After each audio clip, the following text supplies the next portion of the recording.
Here we go.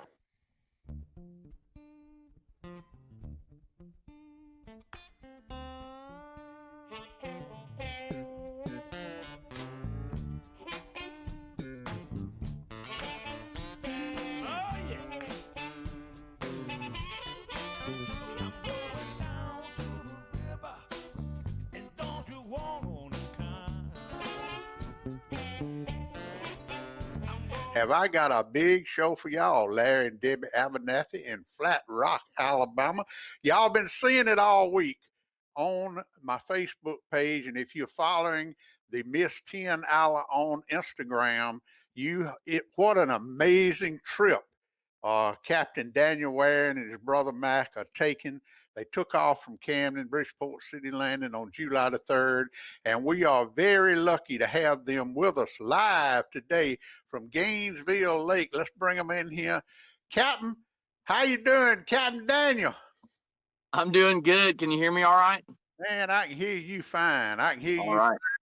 We want to talk about this great adventure you're going on. Any of you guys tuned in that want to ask Captain Daniel a question, just shoot them over in the comments and I'll be glad to ask him. But Daniel, first of all, welcome. What an adventure, man. Tell us a little bit about your idea, how you started.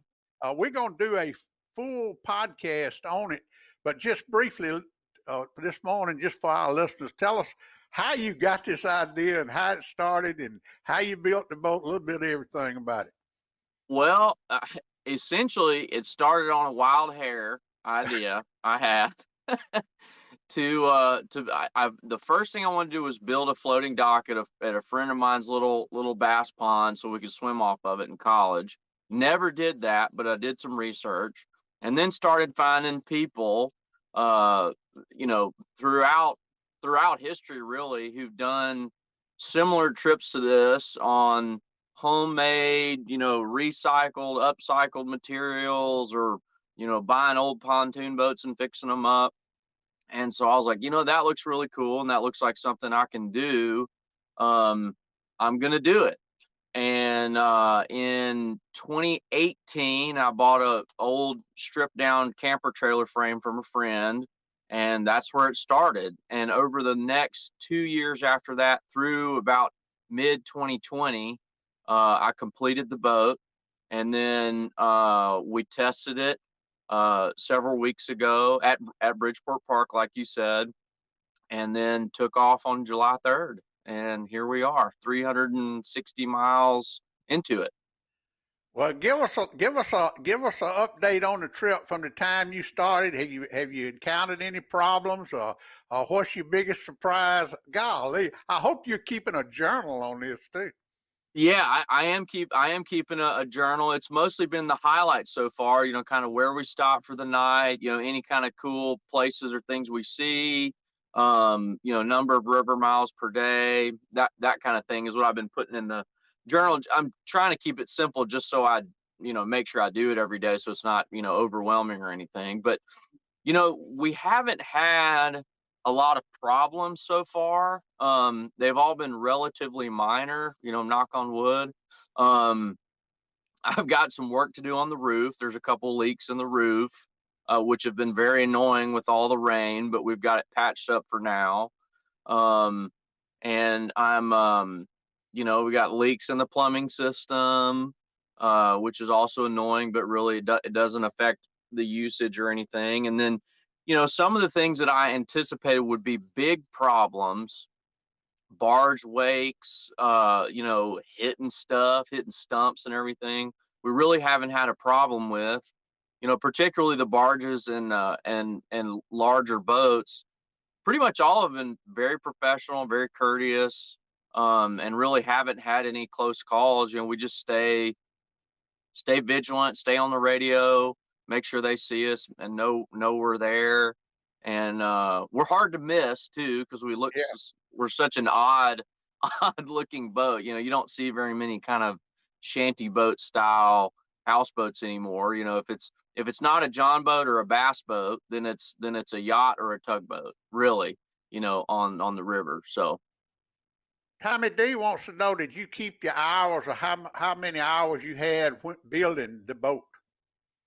That's something I wish I had done, but I have a pretty good estimate. When I say it took me over 2 years, obviously that was not working the whole time. I have a real job, and and so I would work on it in kind of spurts along the way.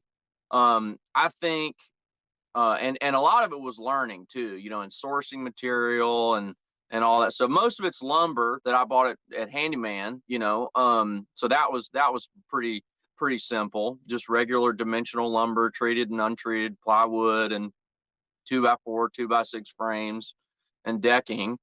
But I had to figure out how to get the barrels. I had Brian McIntosh do some welding on the trailer that really needed to be done, and things like that. And I had never framed up a building before, so I had help from Todd Guy. He's a local carpenter in Wilcox County.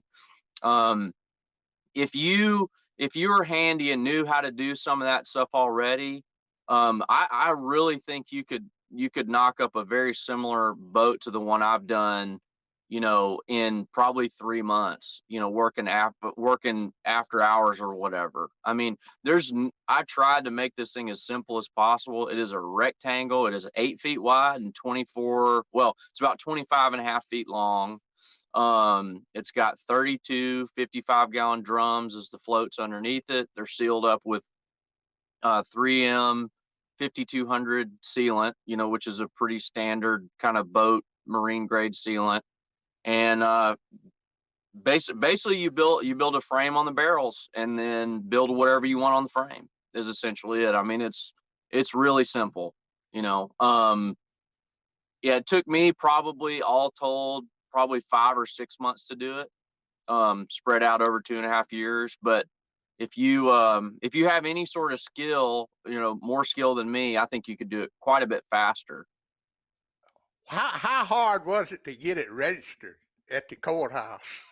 You know, I was really worried about that as I started kind of getting close to finishing it, because I grew up in Mississippi, but we live a lot of the time in Possum Bend, and I've done some boat projects in at home in Mississippi, and the process is similar.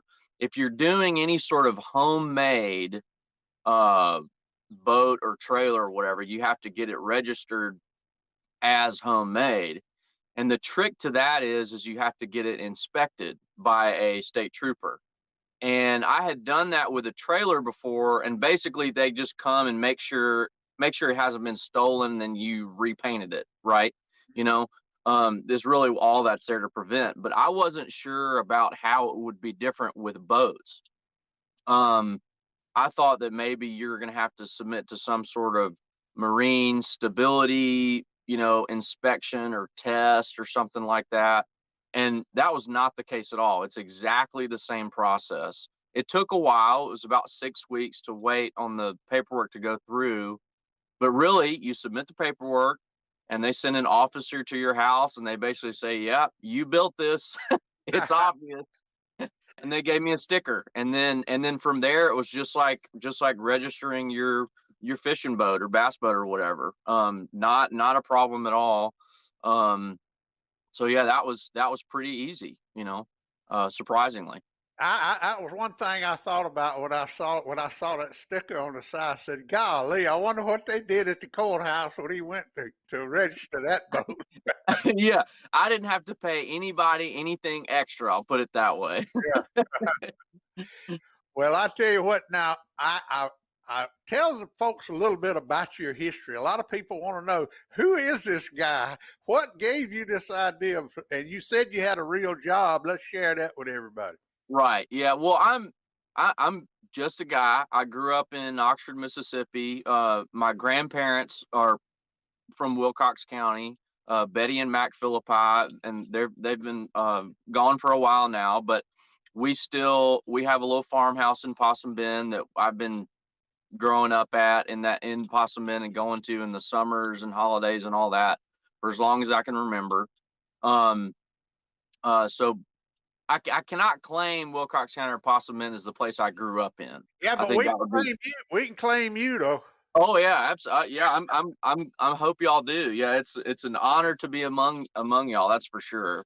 Um, but yeah, so that's my connection to Wilcox County and Possum Bend. It's a lifelong one, although I'm not a native. But and for work, it's been good because my work lets me have these long stretches of time off, which has allowed me to build this boat and do the trip. I work as a fisheries biologist. I'm the title is a fisheries observer. I do research on commercial fishing boats in Alaska and on the West Coast to help manage the commercial fishing industry there. So I work in 2 to 3 month stints and live and work with commercial fishermen and collect data on the fish that they catch, and it all goes to make sure that they're following the rules, make sure that the fish populations are healthy. Really, the same things the state DNR does in Miller's Ferry and other places in Alabama, except it's geared toward the commercial side rather than recreational fishermen. And I have added you to my board of free advisors. And when you get through this trip, me and you gonna sit down. We got some issues we going to discuss. Oh yeah, here's a barge going by. Oh yeah, oh yeah. And you are on the Gainesville Lake right now, right? Oh yeah, we're in a real pretty kind of side channel. We've had some bass fishermen driving by gawking at us all morning, but let's see, where's that tugboat? I see them reeling rods. Y'all catching any fish? I'm trying to. Catfish in the Tom Bigby and Alabama River are real picky. They only seem to like shad. They don't seem to want to eat anything else. So when I can cast net some shad, I do okay. But if I can't cast net shad, I mean, they don't even seem to eat bluegill. So I don't know. Maybe I'm probably not even doing it. Probably not holding my mouth right or something. So if any of y'all have tips for me on rigging, terminal tackle rigging or whatever, I'd much appreciate it. I'm doing okay, but I'm not doing as well as I should be for someone who's been living on a river for a month. Captain Daniel, Laura AG, and I had this on my list of questions to ask you. Said the food y'all are cooking looks gourmet. Y'all are really doing some good cooking. Talk about how y'all are feeding yourself on this awesome trip.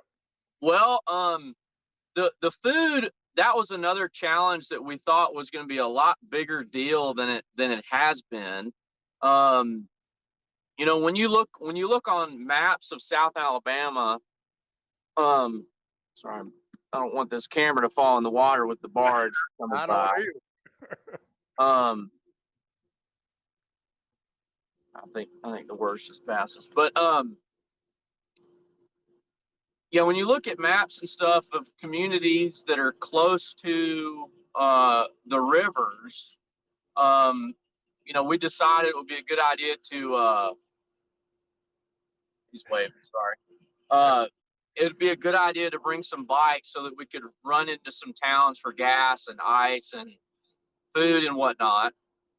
And we were thinking, well, shoot, we're going to have a lot of problems getting fresh food, fresh veggies and all that sort of stuff.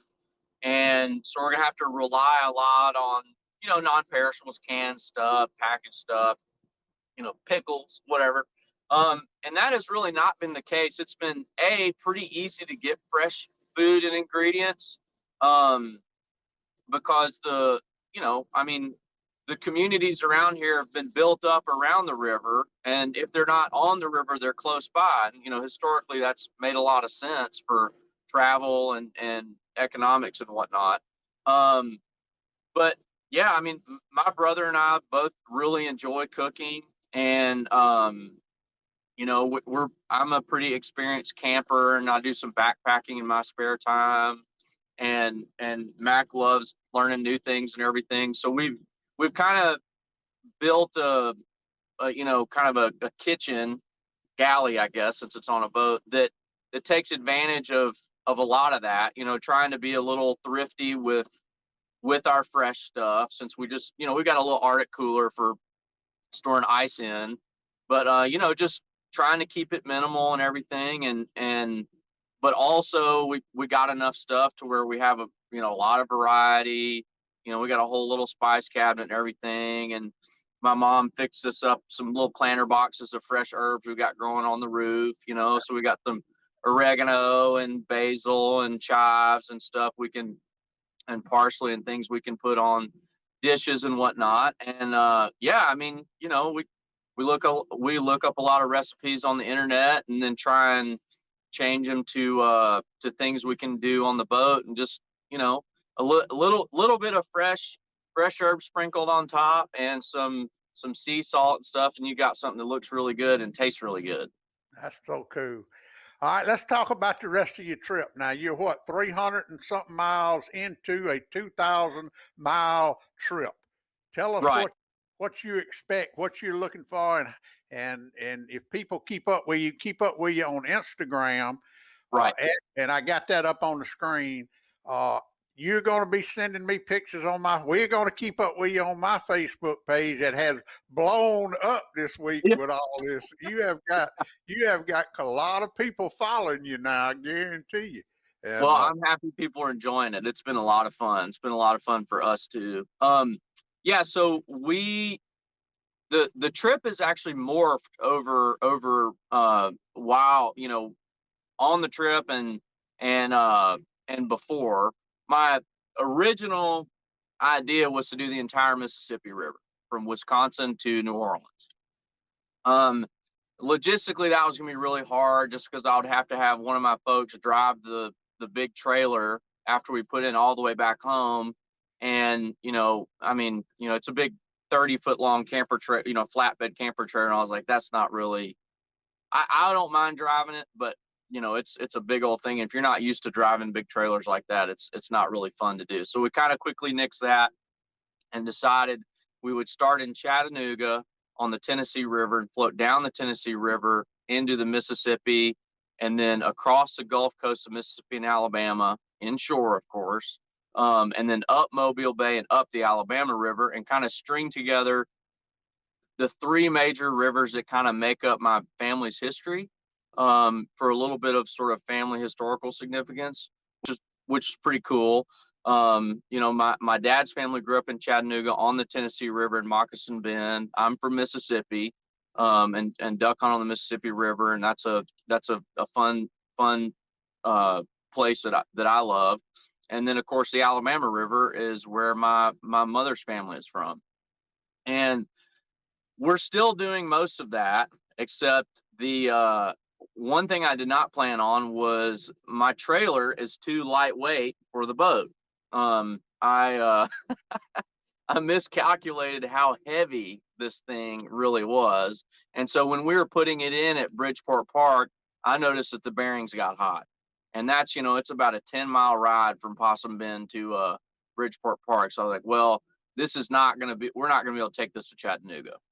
So at that point, I just decided to kind of do the trip in reverse. So we started in Miller's Ferry, and we're going down the Alabama and came back up the Tombigbee River, and we'll go up the Ten Tom Waterway and connect with the Tennessee River at Pickwick, you know, in the very northern corners of Mississippi and Alabama.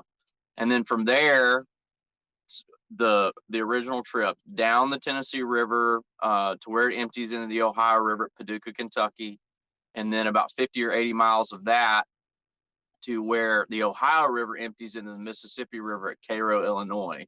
And then from there down to New Orleans, across the Gulf Coast of Mississippi and Alabama, again inshore. I am not going outside of those islands.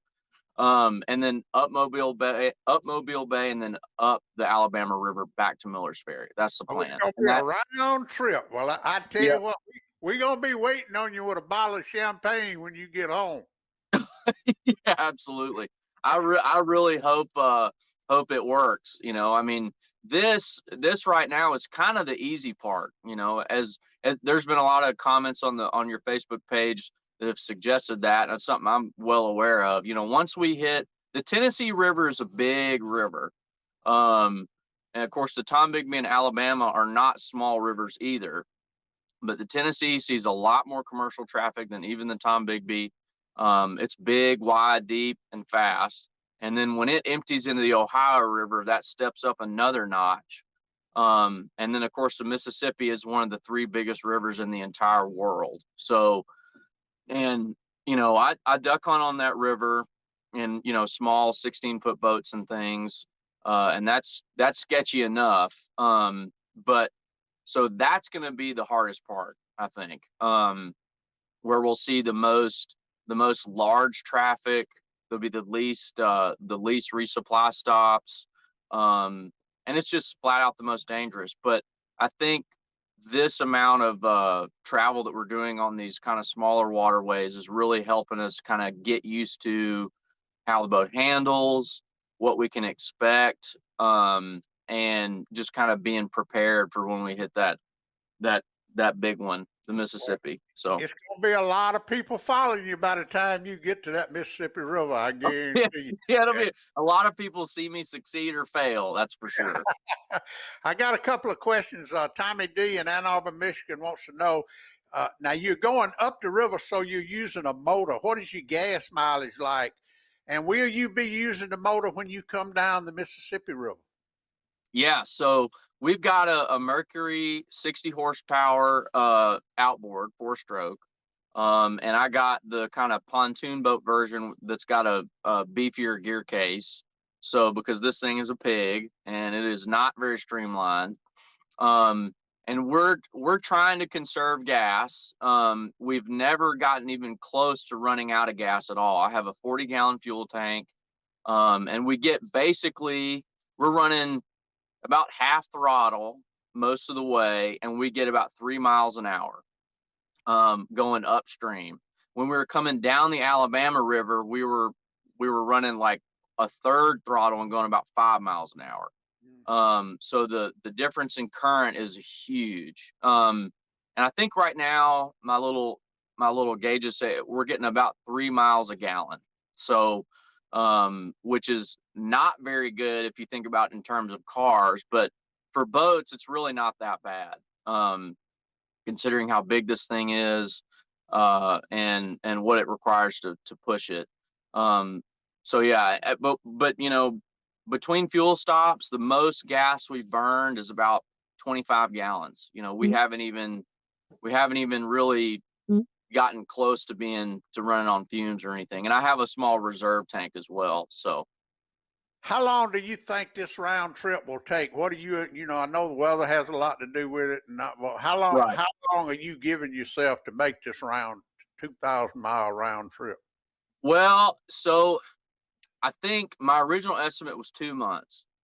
That was probably a little overly optimistic. Because that was with the plan of going down the Tennessee River most of the way, and then down all the rivers except for the about 150 miles back up the Alabama River.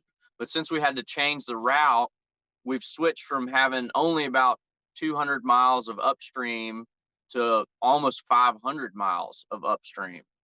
So that's just slowed us down, point blank. So, and it's added a lot of time. So we're not getting very close to our estimate of 30 miles a day. We're doing closer to about 20 miles a day, which is still not bad. But so I think 2.5 months is probably more realistic. But we'll see. Again, I'm not trying to break any records, and it's weather dependent, and all that. So, and it's very possible that we have to stop somewhere for a while, and wait on, whether it's waiting on a hurricane, or if I have to do some engine work or something, we may have to stop for a week or more. You just don't know. It's hard to predict. But It's an adventure. It's an adventure. right, exactly. One more question. Grandma Karen wants to know, if you could start over, is there something you would want to have with you that you didn't put on there? Is there anything you would add that you didn't have? Oh man, there's kind of a lot of little things.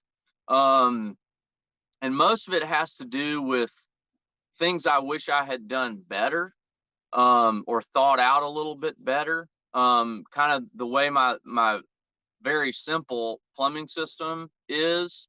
I kind of wish I'd have done that a little bit better. Um, and some of my electrical stuff is amateur, Yeah. put it that way. But as far as kind of large things that I wish I had, I think we're doing pretty good. I did a whole lot of thinking about what I need, what I don't need, what I want, and all of that, and that's been fine. Anytime you're in a small space, you wish the space was bigger, right? So but that's something on a boat you kind of just have to live with. I mean, if this thing was 30 feet long, it'd be more comfortable. It just would be. But it would have also been a lot harder to build and cost more money, and I probably would have had to get a bigger engine, all that sort of stuff. So, um, with the kind of the big things, I've been pretty satisfied with it. If I had to do this all over again, I would probably change some of the layout of the boat, but probably not a whole lot, actually. I think it works pretty well for what it is. Um, and yeah, so that I'm pretty happy with and proud of. Yeah, thank you. Captain Daniel Warren on the Miss TennAla. I read that's you just say TennAla, right? That. Yeah, Miss How'd you come TennAla. up Yep. with that name? Just called it the Tennessee River and Alabama River? Yep. Mississippi River, Tennessee River, Alabama River, Oh, and Miss. Yeah, okay. It's yep, Miss. Okay, yeah, yeah. yeah. So it's a play on all three of those rivers, since that was kind of the slant, I guess, for where we're going, and kind of the family significance of those three rivers and states too. I mean, it's not just the rivers, but so that's how we kind of came up with it. It had a little nice ring to it. It's a female name, which is pretty typical for boats, and it's original. So I mean, all my friends are coming up with all sorts of puns and stuff. So but I just decided to go with that. It was pretty simple and kind of had a little ring to it. So Well, Captain Daniel, thank you. I know you got to. I know you got to take off. You got a long way to go. Thank you for taking time to be with us today. Laura and I are gonna hook up with you. We'll get up with you either Sunday or Monday, and we're gonna record an hour-long podcast and go over all this stuff to release next week. That'll be Getting Outdoors Podcast 128, and we're gonna keep up with you the whole trip and hook up with you maybe every Friday morning and just kind of get where you are and do this. The service is awesome, man. We oh, tried it. absolutely. We tried it the other day and it wasn't too good. But wherever you sitting right now, my hat's off to the Gainesville Lake people for the service y'all have up there. Oh, I'm glad. Thank you. Yeah, thank you very much. Yeah, we decided that we would stop here because my brother's working remotely on the boat, and so he needs service too.